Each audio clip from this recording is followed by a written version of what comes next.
और वहीं middle east की बात की जाए तो ईरान और इजराइल का टकराव अब अमेरिका तक जा पहुंचा है। ईरान ने इजरायली दूतावासों पर प्रॉक्सी हमला करना शुरू कर दिया है। बर्लिन के बाद वॉशिंगटन में भी इजरायली दूतावास पर हमले का दावा किया जा रहा है। अब इजराइल का काम तमाम होकर रहेगा। ईरान ने हमले का अल्टीमेटम दे दिया और इसके लिए तैयारी भी शुरू कर दी है।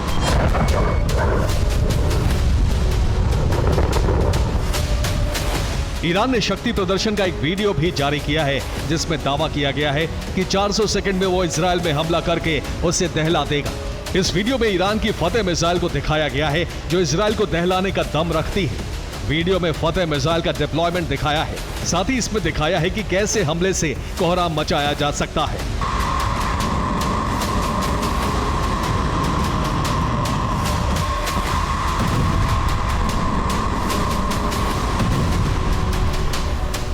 दरअसल ईरान ये बताना चाहता है कि वो कभी भी इजराइल को तबाह कर सकता है। पेंटागन को अंदेशा है हमास चीफ इस्माइल हानिया और हिजबुल्लाह कमांडर फवाद शुक्र की मौत का बदला लेने में ईरान देर इसलिए कर रहा है कि वो अपना परमाणु कार्यक्रम पूरा कर लेना चाहता है। एक बार एटमी ताकत से लैस हो गया तो अमेरिका भी हमला करने से पहले 100 बार सोचेगा।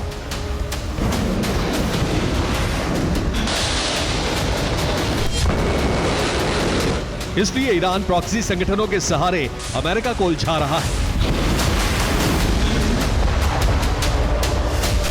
प्रोपेगेंडा वीडियो जारी करने के अलावा अब ईरान प्रॉक्सी हमला भी करा रहा है। अमेरिका का दावा है कि ईरान के कहने पर इजरायली दूतावासों पर हमले हो रहे हैं। अमेरिका और जर्मनी में इजरायली दूतावास पर हमले किए गए, जिसके बाद दुनिया भर के देशों में इजरायली दूतावासों की सुरक्षा बढ़ाई गई है। यह फैसला कुछ घंटे पहले अमेरिका में इजरायली दूतावास पर एक संदिग्ध वस्तु फेंके जाने के बाद लिया गया। हालांकि हमलों में अभी बड़ा नुकसान नहीं हुआ है, लेकिन आगे कुछ भी हो सकता है क्योंकि इजराइल को लेकर मुस्लिम देशों में गुस्सा बढ़ रहा है। ईरान के कहने पर मुस्लिम देश एकजुट हो रहे हैं। ईरान की तैयारी देखते हुए अमेरिका ने भी मिडिल ईस्ट में डिप्लॉयमेंट बढ़ा दिया है। ये यूएसएस वॉरशिप की सैटेलाइट इमेज है जिससे पता लग रहा है कि यूएसएस अब्राहम लिंकन अदन की खाड़ी में तैनात है। इसके अलावा यूएसएस रूजवेल्ट भी फारस की खाड़ी तक जा पहुंचा है।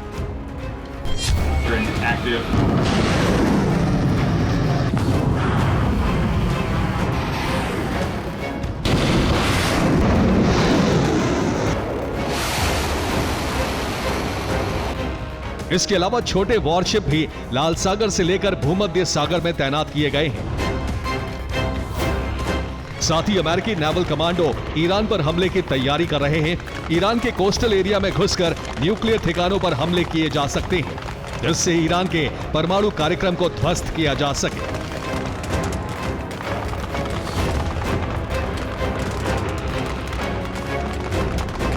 Bureau report, TV9 Bharatvarsh.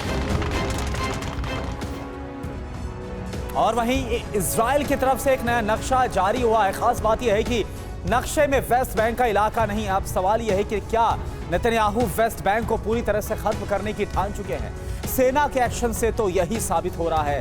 28 अगस्त से वेस्ट बैंक में सेना के जबरदस्त हमले हो रहे हैं। 30 से ज्यादा लोगों की मौत हो गई है। सेना कई इमारतों को गिरा चुकी है। वेस्ट बैंक अभी तक इतना बड़ा हमला नहीं हुआ था वेस्ट बैंक पर, इसलिए माना यह जा रहा है कि इजराइल अब वेस्ट बैंक के वजूद को मिटा देगा। ताबड़तोड़ गोलीबारी, चुन चुनकर हमास के समर्थकों पर हमला।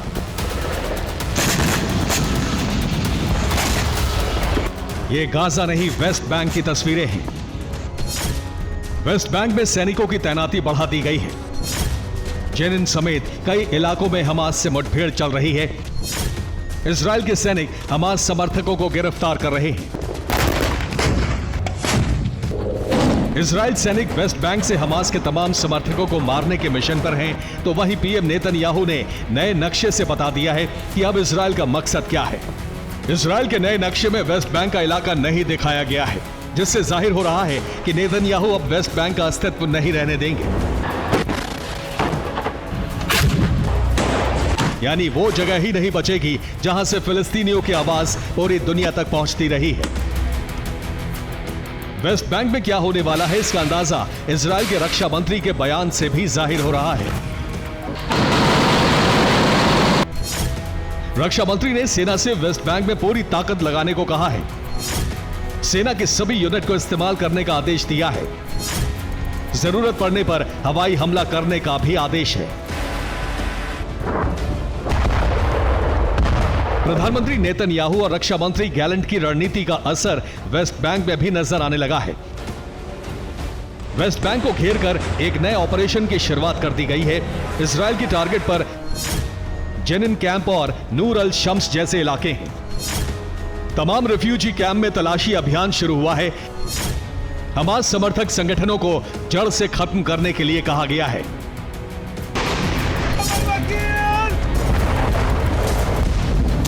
इजरायली सेना को तमाम संगठनों को पूरी तरह से खत्म करने का आदेश है।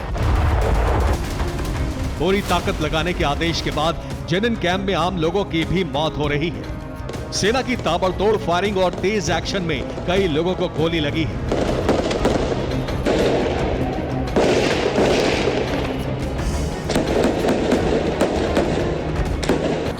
इजरायली सेना ने 28 अगस्त को ऑपरेशन की शुरुआत की है।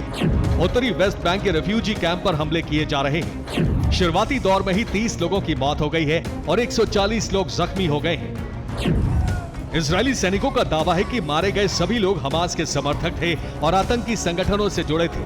फिलहाल वेस्ट बैंक के कई इलाकों में गोलाबारी की आवाज गूंज रही है। इजरायली सैनिक कई घरों को भी गिरा चुके हैं। बुलडोजर लेकर चल रहे सैनिकों को जहां भी हमास का ठिकाना होने का शक हुआ है, वहां इमारतें मलबे में तब्दील हो रही हैं।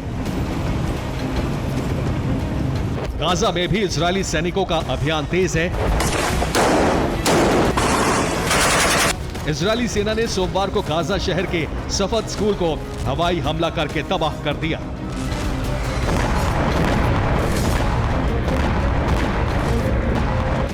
इस बीच ब्रिटेन ने एक बड़ा ऐलान किया है।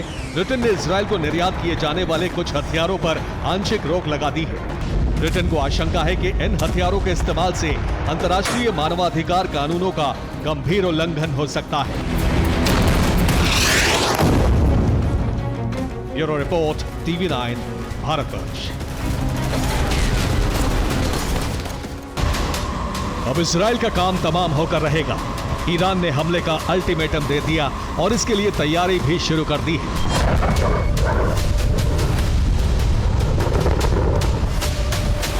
ईरान ने शक्ति प्रदर्शन का एक वीडियो भी जारी किया है, जिसमें दावा किया गया है कि 400 सेकंड में वो इजरायल में हमला करके उसे दहला देगा।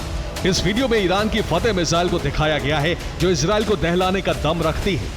वीडियो में फतेह मिसाइल का डिप्लॉयमेंट दिखाया है। साथ ही इसमें दिखाया है कि कैसे हमले से कोहराम मचाया जा सकता है।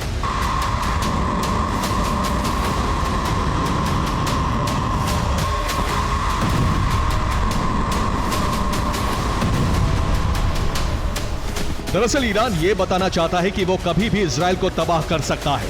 पेंटागन को अंदेशा है हमास चीफ इस्माइल हानिया और हिजबुल्लाह कमांडर फवाद शुक्र की मौत का बदला लेने में ईरान देर इसलिए कर रहा है कि वो अपना परमाणु कार्यक्रम पूरा कर लेना चाहता है।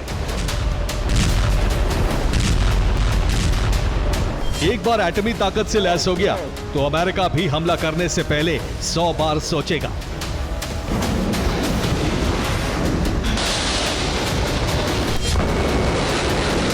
इसलिए ईरान प्रॉक्सी संगठनों के सहारे अमेरिका को उलझा रहा है।